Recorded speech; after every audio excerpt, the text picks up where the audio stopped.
gentlemen, thank you for sticking around. We're going to get started just now.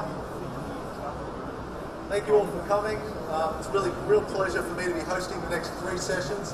We're going to be doing 3 more informal. Hopefully we're going to go deep with 3 wonderful sessions. The first one, we've got the people from Ajax and Guangzhou R&F. Next up, we've got Ruben from Bayern. And finally, we're going to wrap up a great conversation with the people at Wanda and Atletico Madrid. So if you'll, I'll just kick off welcome the first panelist to the stage. If I could just welcome Ed Engelkes from Guangzhou R&F FC, the technical director.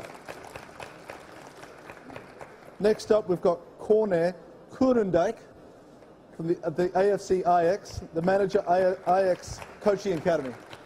Hope I got his name right. And we've got Youqiang from R&F Guangzhou FC Vice President. Please welcome.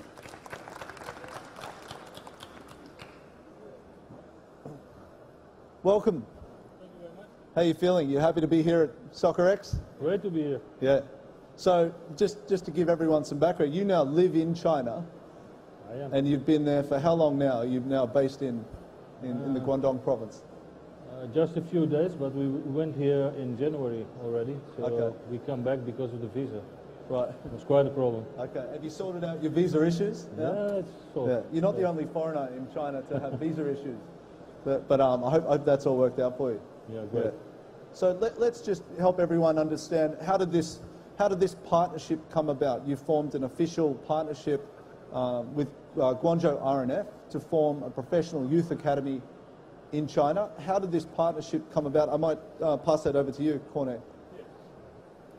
We've been in touch with China for a long time now. We have been visiting the Chinese football market. We've been here with our CEO, Edwin van der Sar, for many times. And then we have been speaking to Chinese possible partners, and we've been R&F also connected to us. They've asked us a few questions. We've answered those questions, started to visit each other, and the relationship grew from there, leading into a partnership. Yeah, it's right. a 2-year process, I guess. Okay, so it was about 2 years to form the partnership for your first meeting. Yes, the first time R&F came to Amsterdam, they asked us, could they buy a new striker like Patrick Kluivert? Right. And that was the first contact, and after that we started talking about youth development and creating our own Patrick Kluivert and talking more about youth development. Right, and how much baijiu did you have to consume to complete this deal? Quite a bit. Quite a bit? Yeah, but that's more Ed's business. He's very good. Ed, I hear you do enjoy that. I'm from the KTV. No, yeah, already. KTV, okay. We're not going to talk about KTV today. So, Hong, I'd like to ask you a question. Obviously, it's a great privilege to work with a global football property like Ajax. What was it about their training philosophy or youth academy approach that drew you to this particular partnership?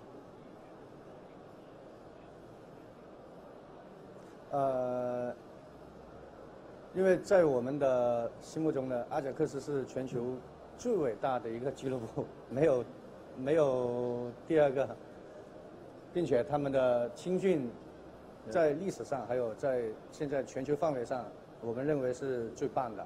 他们有最好的青训学院、最好的体系，还有最好的教练员啊，包括我们的技术总监啊，还有他们很多传奇球星退役以后都愿意回到阿贾克斯的大家庭里面去从教，所以我们非常认可，所以我们就跟阿贾克斯展开了全面的合作。 Okay, that's great. I know many of you are not listening to the translation, but Hong talked about the great philosophy that they discovered when they did their research particularly through Europe. And Corné, you were saying that when Guangzhou R&F made their trip to Europe, they visited many other football clubs, and you were just one of the clubs on that journey. Yeah, so it was good for us and nice to see that Mr. Hong and his staff did not only take connection with Ajax for our brand. They really did their research, visited a lot of clubs, spoke to us for quite a few times, and then made a choice to cooperate with us. And for us, it's the same. We've also made a choice not to cooperate in any which way the opportunity came to us. we've really made a strong choice to connect to R&F to make a long-term commitment to Chinese football and not to be here for the short term. Great. And so, Ed, given your limited experience in China, you've made a personal commitment to the market to come and spend and immerse yourself here in the market. What are some of the early signs that you're seeing that you hope will make the partnership great? I think one of the most important things will be also the development not only of the players, but also the development of our coaches. Because when you talk about structure, in Holland we are very used to some structure in coaching, but also in developing players. And that will be our main challenge, I think, because it also had something to do with mindset. And the coaches are educated, but we need to influence them with our way of play, our style. How would you describe the mindset today, and how would you describe the mindset where you want it to be in 5 years? I want them to think themselves, not only the players but also the coaches. So we're trying to give them a sort of coaching education, which started with watching a game, reading a game, and then translated to a training session, and afterwards translated again to the game again. And the result of the game is not the most important thing, because you don't have to learn players why you play. They always want to win a game. But for our coaches, the most important thing must be that they giving the results back to the development. The players must become better during the time of years. Right. Corné, you were talking, yeah, sure. I think it's really important for the Chinese football market as an industry that the fact that there is it's not a lack of history, but there is less history than we have, for example, in our 120 years in Ajax. So it's quite important to build a legacy, to build a history of coaching. So to be able to understand the coach's job towards children, it's important that we emphasize the role of that coaches play.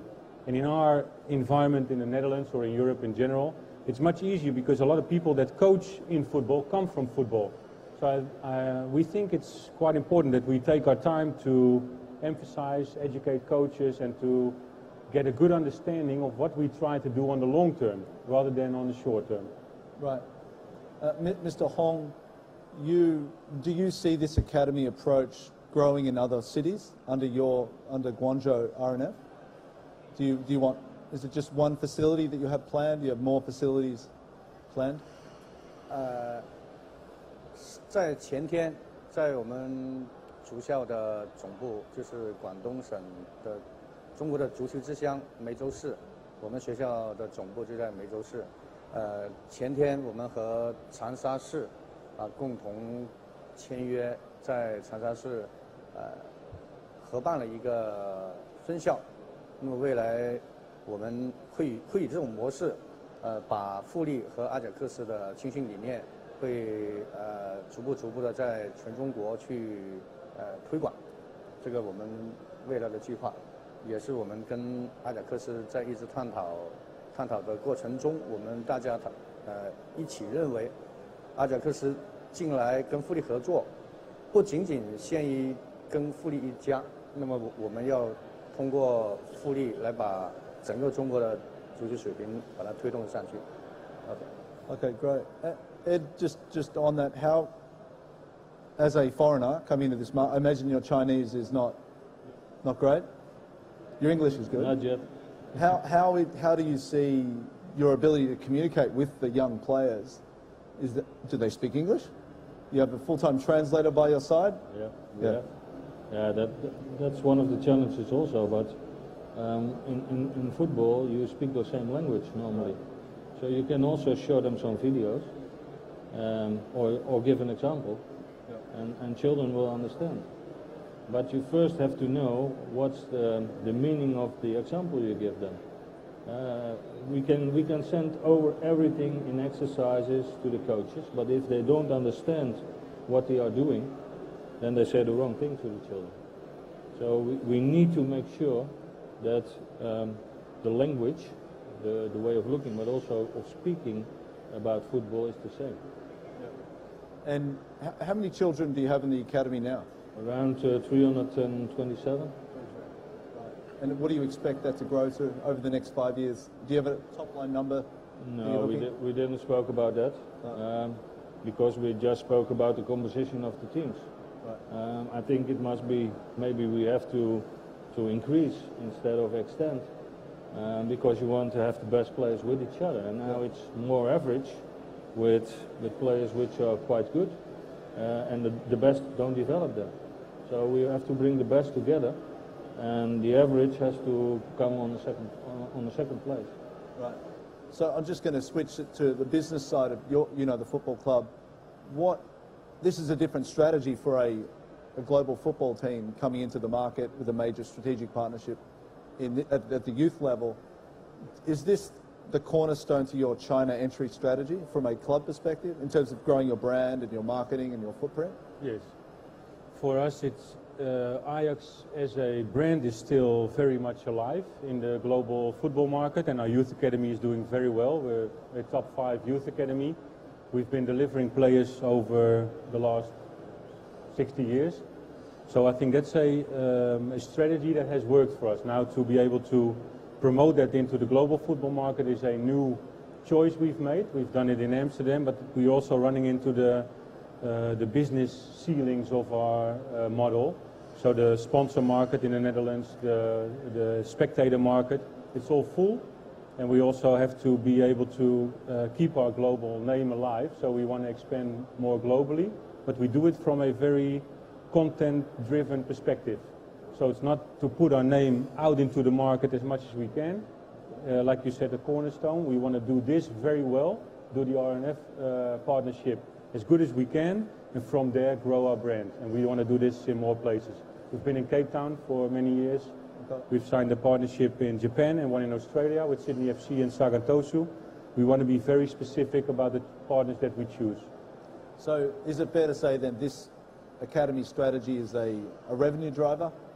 You're going to grow your business in this market through that? Yeah. There's 2 ways to grow this model. We, on the one hand, feel that to work with a top-level academy like Ajax, this is a value in itself, and that's also been proven by the business model that we've put out there. On the other hand, we also hope, of course, for us it would be a fantastic dream if every 2 years or every 3 years, one player, a Chinese young man, can make his debut in Amsterdam and open up the China-Europe pathway for players to make their way into the European top football. Right. But the first goal is to develop players for the R&F first team, but to make a cooperation in which, from our side, you can imagine if we have one player from Cape Town, one from Japan, one from Australia, and we can therefore grow our global identity, it would be fantastic for business and for the content of the game as well. Right. So, Ed, I might talk a little bit about the state of youth football in China then today, given your professional observations. How far away are we in China from a very well-developed youth football academy ecosystem and quality compared to Europe or even Ajax? Let's say we have a long way to go here. What are we talking about? I think the country is that big that we have problems with the infrastructure. So when you don't have good competition structure, like we have in Holland, because we are a small country, children can play on every corner with every club. And here, the first month I was here and I made an inventarization, it's quite difficult to get a good view of the landscape, of the football landscape, because there are that many development schools and schools which are having players who are studying there. So I think we need more time than people are thinking. We have a partnership for 5 years now. Maybe we must extend that, and that's also in the contract. So it's what Corné mentioned already. So what then, from a training point of view, what technical aspect are you looking to fix? What's the lowest hanging fruit opportunity that you believe you can get right within the youth academy system that you're working on now? What's an opportunity? I talked already about structure, but it's also about insight in the game and decision making. When children are deciding themselves instead of doing the things because the coach is saying it, then we're coming much more closer to the European way of play, maybe to the world top level, right. I must say. Right. Hong, I'd like to ask you, from what you've seen in the early part of this partnership, what is it that you're enjoying, or what are some of the signs that you're most happy with now? 第一个最高兴的就是埃尔克斯，包括从他的高层范德萨到我们科内尔还有我们的总监，他们非常有诚意，非常愿意去帮助我们中国足球的一个提升。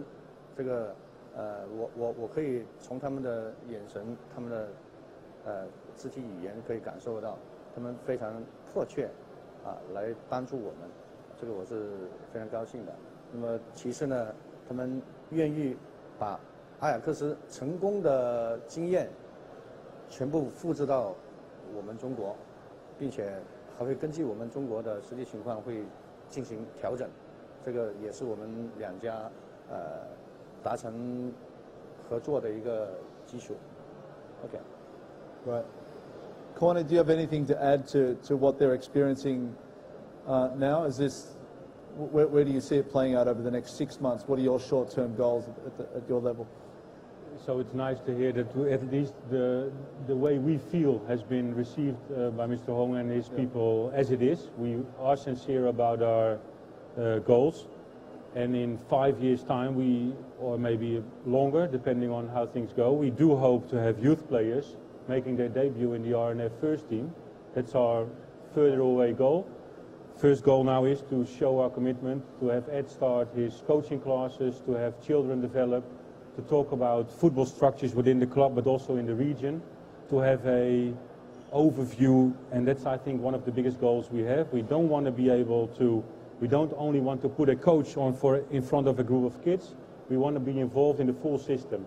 How can we integrate the school system as much as possible with the football system? How can we integrate coaching classes, taking into the consideration the local structures and cultures, but also bringing our quality onto the table, and how can we make this work? So the first, I think, challenge that Ed and Mr. Hong have is to really find each other on a daily level of commitment, of making choices on a daily basis. How do we help children to be better football players today? What can we do today to make it better tomorrow? Ed, I might ask you this question. Last night we were talking at the drinks about what role can Ajax play or this partnership play at developing parents. And in China, I mean, I've got two young kids, and I didn't grow up playing football. I played the real football, Australian rules football, and so for me, it's challenging for me to understand how to play football with my son at home and then play a bit more. Do you have a plan to engage parents of the children? And how important is it that the parents know how to play football with their children, and that the community have space that they can play football in the parks, and football becomes a lot more part of their life, not just structured football on the pitch, but in their home? And I think we must involve the parents, of course, because they're part of the deal. But for us, it's more important that we are working with the kids on a daily basis on several surfaces. So we're trying to improve the academy as we have now, with some beach pitches, with some grass pitches, with some artificial pitches, with some concrete pitches. Train with different balls, smaller, bigger, bouncing ones. So they have to adjust every time.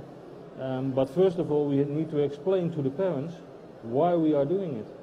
Because when they understand why their son is over there to become a professional player, instead of going to school only, now they want to become a professional player. Otherwise, you don't have to be there. You must search for another school. We have to turn it a bit from studying to more football. And that we need each other for. Because I cannot do it by myself. I need Mr. Hong for that. Because we also demand some more training hours for them. We want to train more with the older groups, 2 times on a maybe 3-time base in a week. We want to increase the training hours to give better quality. Now they're standing on the pitch for 2 hours, and if you know the temperatures in Guangzhou, it's really hot. So we have to increase it, but bring intensity up. The duration must go down, but the intensity must go up. All those kind of things, which will also we must also influence the coaches by that, because now it's normal that they train 2 hours on a day, because it's sad. We are saying we're not doing it anymore, so that's quite a shock for them, and they have to adjust also. So it's the coaches, it's the parents, it's the players. So it's all together, and I have to talk a lot with Mr. Hong about it. Yeah. And the deal is a 5-year plus a 5-year term. What does success look like after the first 5 years? What are you looking for, Corné, in this deal, for it to continue on? Highest goal being a youth player from the academy making his debut in the R&F first team. That would be the highest goal. The Chinese football market in itself is very tense. There's a high pressure on quality development, and I think there's a lot of pressure on top-level clubs. Also business-wise, the money that has to be spent on good players for the first team, that's where we really want to make a difference. So hopefully a youth player will make his debut in the first team. Yeah. It's not a set goal in the contract, so there's another 5 years if we let a player make his debut. But I do hope that we will have an academy that has a full year-round football atmosphere. Study and sports go very well together. There's coaches transforming themselves into international coaching staff. So we are very ambitious. We are integrating Chinese lessons for our coaches. Ed is taking his people to the Chinese lessons. We're integrating English lessons to the players and coaches from the China part. So I think this would be the goal, to have an overall integration of our both philosophies, the local culture and system of Chinese football, plus the Ajax philosophy and quality that we believe we can bring to the table. Okay, great. And so just one last question for a bit of fun. Mr. Hong, when are we going to see China win a World Cup? I already warned him on this too, so. 我认为中国什么时候举办世界杯就能够拿到世界杯。Up to the football gods, I believe. Okay, I want to thank you all for joining us. Thank you to our panelists. You guys can go take a seat. Thank you very much.